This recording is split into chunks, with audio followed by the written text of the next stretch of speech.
Em 1904, a União Soviética lançou a TASS, Agência Estatal de Notícias. Nenhum outro veículo de imprensa poderia noticiar o que quer que fosse, se não estivesse diretamente debaixo das leis, da legislação e da fiscalização da Agência Nacional Estatal de Notícias. E naquela época, quase ninguém percebeu que essa era a melhor forma de dominar e colocar um país inteiro de joelhos, tenha ele o tamanho que tiver. No Brasil, senhores, não é diferente. É absolutamente frustrante ver que, com 2 decretos, Luiz Inácio estabeleceu a censura oficializada através de uma nova agência reguladora, a NPD, que veio com a fantasia, com a roupagem de que precisamos proteger os dados dos brasileiros das big techs internacionais. Como diz o meu amigo Peter, soberania, soberania sobre os dados dos brasileiros. E, mais uma vez, uma agência reguladora e fiscalizadora dá um tremendo chute no busanfão do Congresso e não importa, querido, querida, o que você pense. Afinal de contas, a agência reguladora e fiscalizadora tem sua própria lei. Que se dane o que o Congresso decide. E esse assunto que eu vou abordar nesse vídeo nos leva diretamente à denúncia feita, eu não lembro se foi pelo Poder 360 ou pelo Metrópolis, de milhares de perfis lançando conteúdo falso na rede social contra figuras da direita, só que conteúdos impulsionados. Vamos falar sobre isso também, que o PL acionou o TSE e ontem, inclusive, teve uma reunião com Nunes Marques a respeito desse assunto. E adivinha qual a lei que vai amparar as queixas de Flávio Bolsonaro? Pois é, não é fácil não. Nesse vídeo eu também quero abordar uma atitude da dona Michele Bolsonaro, que fez um post nas suas redes sociais a partir de uma premissa equivocada do não apoio do Ciro Gomes a Flávio Bolsonaro, e eu tenho que falar da Ana Paula Henkel. Ah, você vai dizer, meu Deus, você está com um pensamento fixo na Ana Paula Henkel?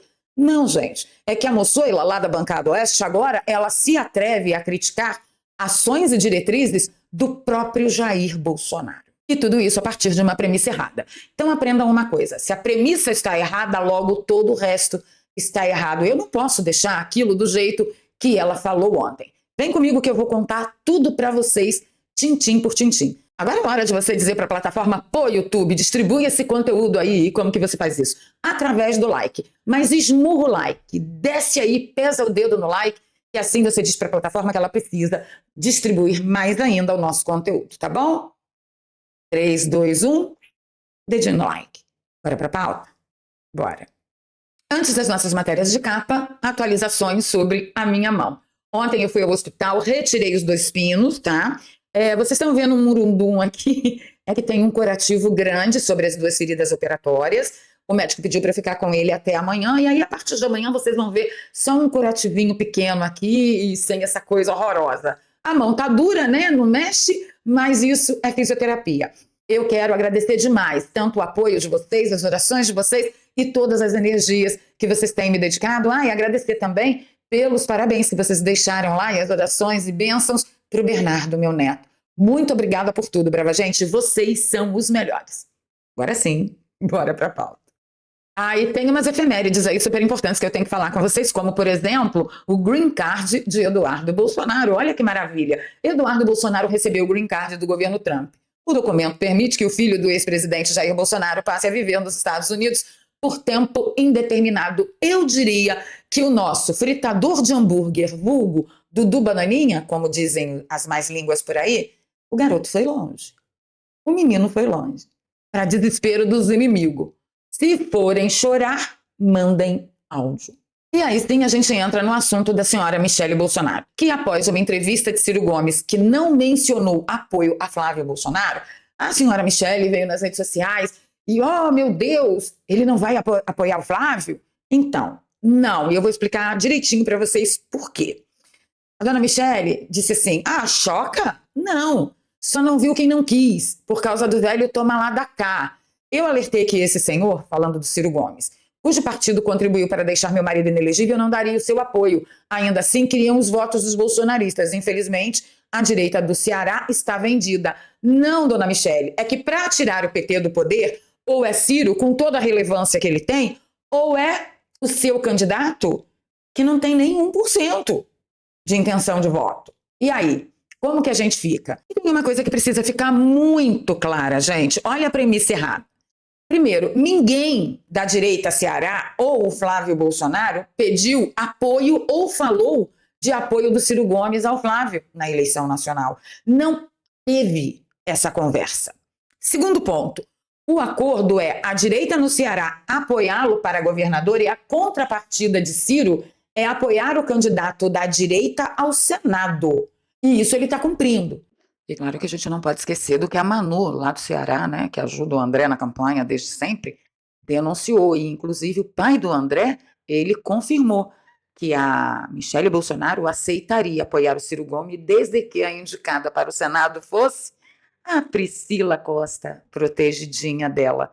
Aí quem estaria vendida? Seria a direita Ceará ou a senhora Michele Bolsonaro? Eu não sei o que esse pessoal pensa, sinceramente. Então guardem na cacholinha de vocês. Quando você estabelece um alicerce e você coloca uma parede torta, não tem como essa construção em torno dessa parede sair certinha. Não tem. Tudo vai sair torto até o final. Não diferente é a dona Ana Paula Henkel. Eu vou soltar um trecho do que ela falou ontem, que me deixou extremamente irritada, e eu acho que vocês precisam ter entendimento a respeito das premissas, a respeito da verdade. É assim que nasce uma desinformácia. Você joga um alicerce de verdade e constrói um castelo de mentira em cima. Então vamos ver primeiro a fala da Ana Paula Henkel. Não adianta colocarmos um Senado conservador, corajoso, altivo, se a gente faz com chavos, com uma figura deplorável como Davi Alcolumbre, que vai proteger esses carrascos. Não dá. Esse tipo de acordo a gente não pode aceitar mais. A partir de 2027, nós temos que colocar na presidência do Senado e da Câmara pessoas comprometidas com a Constituição e com o desejo do povo. Porque o Davi Alcolumbre disse que nem se tivesse 81 assinaturas, nem com a dele, ele colocaria o processo de impeachment do Moraes para votar. Basta disso. Ah, mas a comissão A, a comissão B. Não. Ah, mas a comissão A, a comissão B. Nós temos que endireitar o nosso país. Não dá. Então vamos lá, do jeito que a Ana Paula Henkel fala, dá a impressão de que o PL e a direita apoiaram o Davi Alcolumbre e o Hugo Mota para ter as comissões. E essa premissa é completamente equivocada. O que a Ana Paula fez foi, em cima de um fato verídico, sim, o PL e a direita apoiaram tanto o Hugo Mota quanto o Davi Alcolumbre. Ela construiu uma mentira, dando a entender ao telespectador que há comissão A, comissão B. Quem está assistindo está entendendo que, poxa vida, então tinham outras pessoas para serem votadas e o PL e a direita de Bolsonaro preferiram escolher comissões a eleger presidentes da Câmara e Senado? Não. Qual é a premissa correta? Qual é a ordem dos fatos? Alcolumbre e Mota estavam eleitos por causa da quantidade de votos do centrão que eles tinham. Estavam eleitos. Com ou sem PL, eles estavam eleitos. Esta é a premissa. Eles já estavam eleitos. O que fez o PL por orientação e diretriz de Jair Bolsonaro? Bem, diante do leite que já está derramado, o que nos resta é tentar garantir o maior número de comissões possível para, pelo menos, nós fazermos oposição nas comissões, que era direito do PL se fizesse parte da base de apoio, tanto de Mota quanto de Davi Alcolumbre. Então, parem, pelo amor de Deus, para pensar um pouco. Eu queria perguntar para Ana Paula Henkel. Ana Paula, qual seria o candidato que faria frente a Davi Alcolumbre já eleito e a Hugo Mota já eleito? Conta aí para mim. Será que você, Ana Paula Henkel, era a favor de o PL ficar sem nenhuma comissão, deixando a esquerda e o centrão à vontade para fazerem o que quisessem? É isso que você era a favor? Porque eu não sou. Eu pergunto para você, brava gente, o que você acha que foi melhor? Tentar fazer o máximo de oposição nas comissões, já que tanto Alcolumbre quanto Hugo Mota, sem o PL, já tinham votos para serem eleitos e nenhum outro candidato chegava nem a 10% da intenção de votos do Alcolumbre ou do Hugo Mota, ou vocês são a favor de não gosto dele não gosto dele não e deixa ele para lá, é melhor perder de pé do que ganhar de 4. Lembram? Aí um assunto puxa o outro, que puxa o outro, que puxa o outro. A gente termina falando de eleição sempre. Ontem a gente teve notícia de que a campanha de Flávio Bolsonaro se reuniu com Nunes Marques e pediu apuração de impulsionamento de perfis fantasmas nas redes sociais. O PL quer uma identificação de responsáveis por uma suposta rede de páginas falsas de Facebook e Instagram que mirou candidatos da direita com conteúdo pago. Isso tudo está dentro do escopo, é legal, eu acho que tem que investigar mesmo. Mas, gente, que momento! Justamente no dia que entra em vigor a tal da lei da censura, através de decretos, né, da agência ANPD, o Flávio Bolsonaro será beneficiado pela regulação, entre muitas aspas, das redes sociais? Deixa aí nos comentários para mim se você acha que eu estou ficando doida. Parece até que eles fizeram de propósito para aumentar o valor do controle nas redes sociais. Olha só, o próprio Flávio Bolsonaro sofreu na pele o problema das redes sociais desreguladas. E especialistas alertam para riscos em decretos de Lula sobre as empresas. A matéria é bem extensa, mas eu vou destacar só esse aqui, ó. Hoje o maior risco é um receio geral por parte das grandes plataformas que, com a decisão do STF, comecem a tomar medidas para não serem responsabilizadas ou punidas preventivamente. Temos um risco em determinados conteúdos de censura prévia por falta de critério ou objetividade das decisões. Na avaliação do advogado, é necessário buscar consenso, e esse consenso deveria ser tomado no âmbito do Congresso. Na ausência dele, Judiciário e Executivo começam a se movimentar. O que as pessoas têm que entender, no final das contas, as pessoas que eu digo são vocês, tá? Porque eles sabem muito bem o que eles estão fazendo. O Congresso tem o direito de se omitir.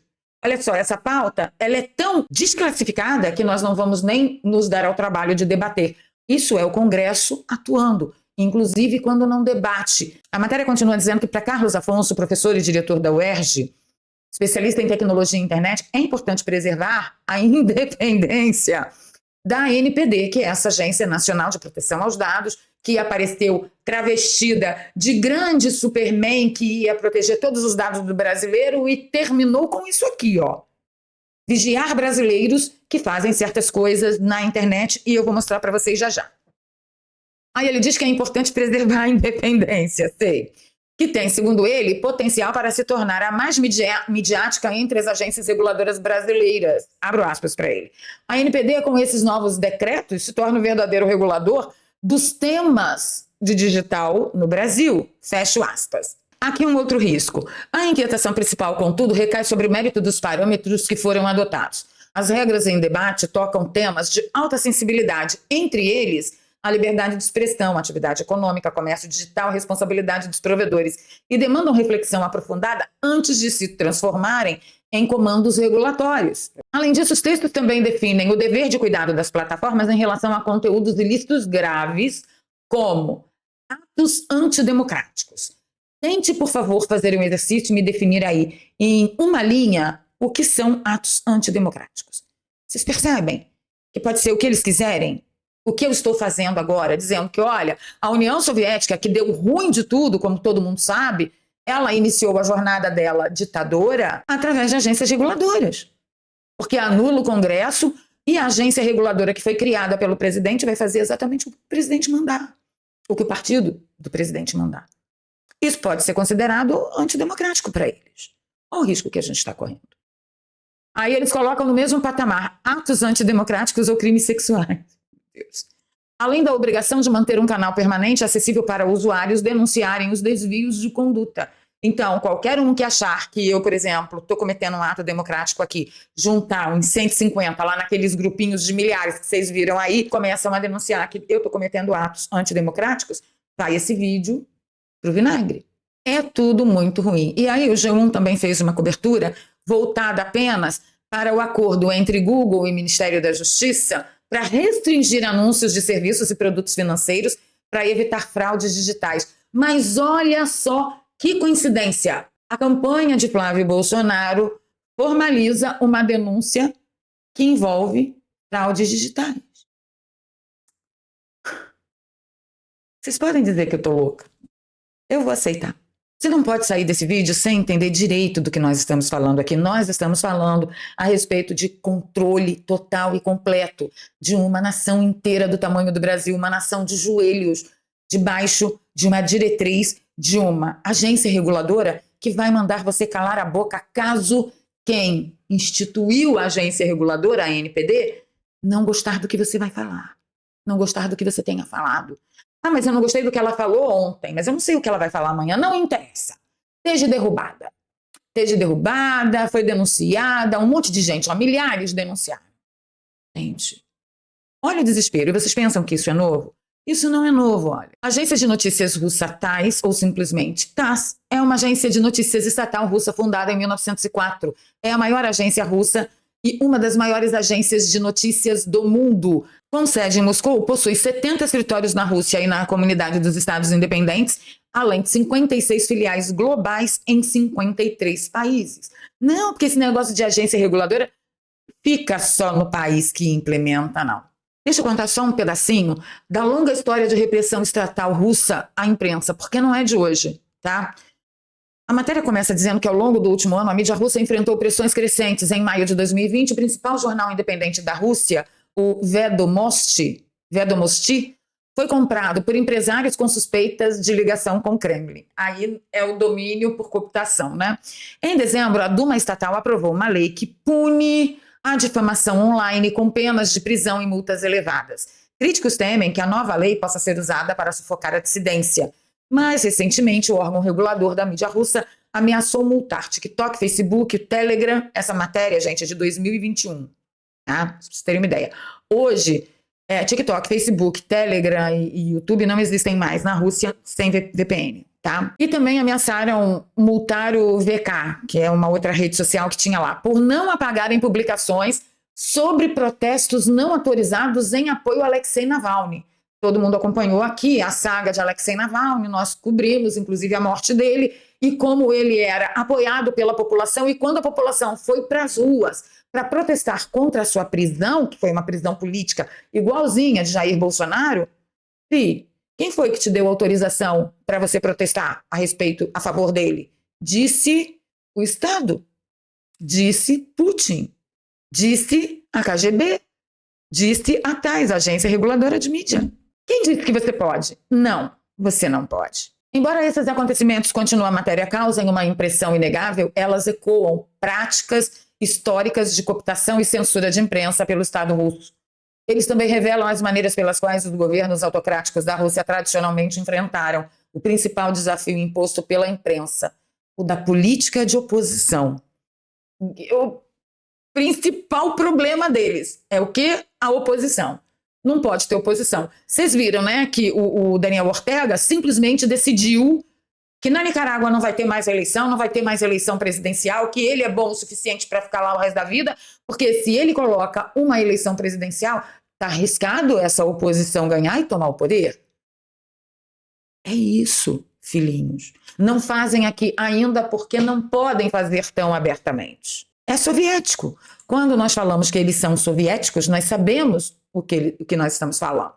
Aí eu quero apresentar para vocês as redes sociais da época da União Soviética lá atrás. É o Samizdat. Samizdat é um neologismo russo que data da década de 50, 1950, e ele é referente a um vasto número de textos que rodavam na sociedade, independente das mídias autorizadas da época.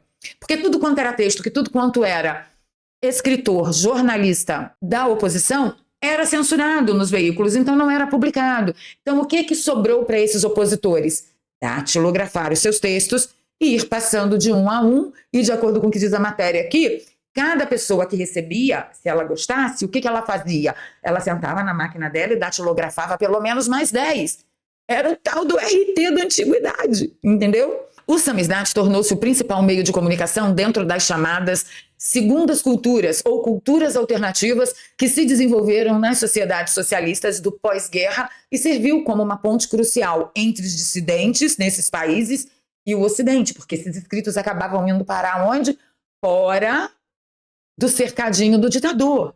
O Samizdat era, acima de tudo, um modo peculiar de reprodução textual em que redes de escritores e leitores copiavam e distribuíam obras não autorizadas pela agência reguladora na privacidade de seus apartamentos. As ferramentas primitivas que empregava a máquina de escrever e papel carbono levaram um escritor a descrevê-lo como um retorno à era pré-Gutenberg, usando uma pilha de uma dúzia ou mais de folhas alternadas, de papel e carbono, papel e carbono, papel e carbono. Só quem tem mais de 40, pelo menos, vai entender do que a gente está falando. Várias cópias de uma determinada obra, geralmente em espaço simples, sem margens para economizar papel. As cópias individuais eram então distribuídas a amigos próximos que podiam se sentir obrigados a retribuir o favor, datilografando outro conjunto de cópias. Era o famoso RT da antiguidade. E não, isso não é um privilégio do PT lançar agências reguladoras com o fim de colocar uma nação de joelhos. Volto a falar, Fernando Henrique Cardoso, ele instaurou 9 das 11, agora 12 com a ANPD, agências reguladoras e fiscalizadoras no país. Ele não é de esquerda. Ele é o Kerensky brasileiro. Dê um Google e você vai ficar sabendo da história.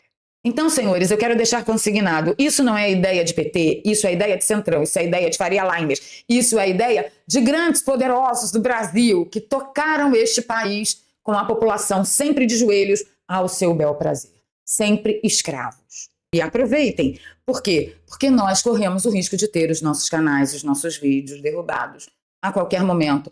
Não sejam ingênuos, não sejam inocentes, não deem mole nas redes sociais. Sempre coloquem a palavra talvez, parece, supostamente, para que você esteja legalmente respaldado. Enquanto isso, milhares de perfis espalharam um monte de fake news de Flávio Bolsonaro e pagaram impulsionamento e eles não se identificaram para a meta. Então agora nós temos uma lei que garante que Flávio Bolsonaro nem mais ninguém vai ter esse tipo de problema. Como se isso garantisse que o outro lado não fará nada e que a tal ANPD vai olhar para o outro lado, como sempre foi, como fazem as atuais agências, as 11. E quando interessa a elas, ou aos poderosos, elas simplesmente olham para o outro. É ou não é?